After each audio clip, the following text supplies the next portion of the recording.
A subversive counterculture today is conceivable only in contradiction to the prevailing art industry and its heteronomous art. That is to say, a real counterculture would insist on the autonomy of art, on its own autonomous art. The work of art can attain political relevance only as autonomous work. The aesthetic form is essential to its social function. Aesthetic formation proceeds under the law of the beautiful, and the dialectic of affirmation and negation, consolation and sorrow, is the dialectic of the beautiful. Marxist aesthetics has sharply rejected the idea of the beautiful, the central category of bourgeois aesthetics. It seems difficult indeed to associate this concept with revolutionary art. It seems irresponsible, snobbish, to speak of the beautiful in the face of the necessities of the political struggle. Moreover, the establishment has created and effectively sold beauty in the form of plastic purity and loveliness, an extension of exchange values to the aesthetic erotic dimension. Nevertheless, in contrast to such conformist realizations, the idea of beauty appears time and again in progressive movements as an aspect of the reconstruction of nature and society. What are the sources of this radical potential? They are first in the erotic quality of the beautiful, which persists through all changes in the judgment of taste. As pertaining to the domain of eros, the beautiful represents the pleasure principle. Thus, it rebels against the prevailing reality principle of domination. The work of art speaks the liberating language, invokes the liberating images of the subordination of death and destruction to the will to live. This is the emancipatory element in aesthetic affirmation. By virtue of this achievement of mimesis, these works contain the quality of beauty in its perhaps most sublimated form as political eros, in the creation of an aesthetic form in which the horror of fascism continues to cry out. In spite of all forces of repression and forgetting, the life instincts rebel against the global sadomasochistic phase of contemporary civilization. The return of the repressed, achieved and preserved in the work of art, may intensify this rebellion. The accomplished work of art perpetuates the memory of the moment of gratification, and the work of art is beautiful to the degree to which it opposes its own order to that of reality. Its non-repressive order, or even the curse, is still spoken in the name of eros. It appears in the brief moments of fulfillment, tranquility, in the beautiful moment which attests the incessant dynamic and disorder, the constant need to do all that which has to be done in order to continue living. The beautiful belongs to the imagery of liberation. What has become form in the work of art has happened. It is recalled, re-presented. The mimesis translates reality into memory. In this remembrance, art has recognized what is and what could be within and beyond the social conditions. Art has rescued this knowledge from the sphere of abstract concept and embedded it in the realm of sensuousness. The sensuous force of the beautiful keeps the promise alive, memory of the happiness that once was and that seeks its return.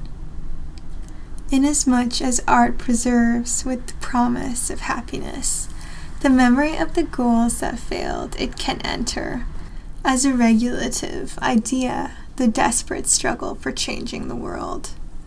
Against all fetishism of the productive forces, against the continued enslavement of individuals by the objective conditions, which remain those of domination. Art represents the ultimate goal of all revolutions, the freedom and happiness of the individual. Conclusion. To the degree to which administered human beings today reproduce their own repression and eschew a rupture with the given reality, to this degree revolutionary theory acquires an abstract character. The goal, socialism as a better society, also appears as abstract, ideological in relation to the radical praxis, which necessarily operates within the concreteness of the established society. In this situation, the affinity and the opposition between art and radical praxis becomes surprisingly clear. Both envision a universe which, while originating in the given social relationships, also liberates individuals from these relationships.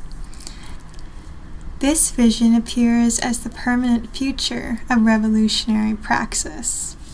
The notion of the continuation of the class struggle under socialism expresses this point, albeit in a distorted form. The permanent transformation of society under the principle of freedom is necessitated not only by the continued existence of class interests. The institutions of a socialist society, even in their most democratic form, could never resolve all the conflicts between the universal and the particular, between human beings and nature, between individual and individual. Socialism does not and cannot liberate Eros from Thanatos. Here is the limit which drives the revolution beyond any accomplished stage of freedom. It is the struggle for the impossible against the unconquerable, whose domain can perhaps nevertheless be reduced.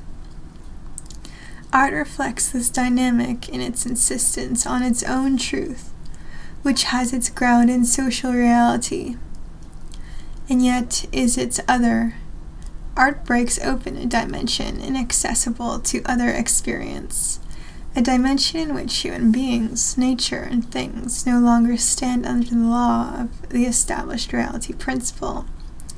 Subjects and objects encounter the appearance of that autonomy which is denied them in their society. The encounter with the truth of art happens in the estranging language and images which make perceptible, visible, and audible that which is no longer, or not yet, perceived, said, and heard in everyday life. The autonomy of art reflects the unfreedom of individuals in the unfree society. If people were free, then art would be the form and expression of their freedom. Art remains marked by unfreedom. In contradicting it, art achieves its autonomy.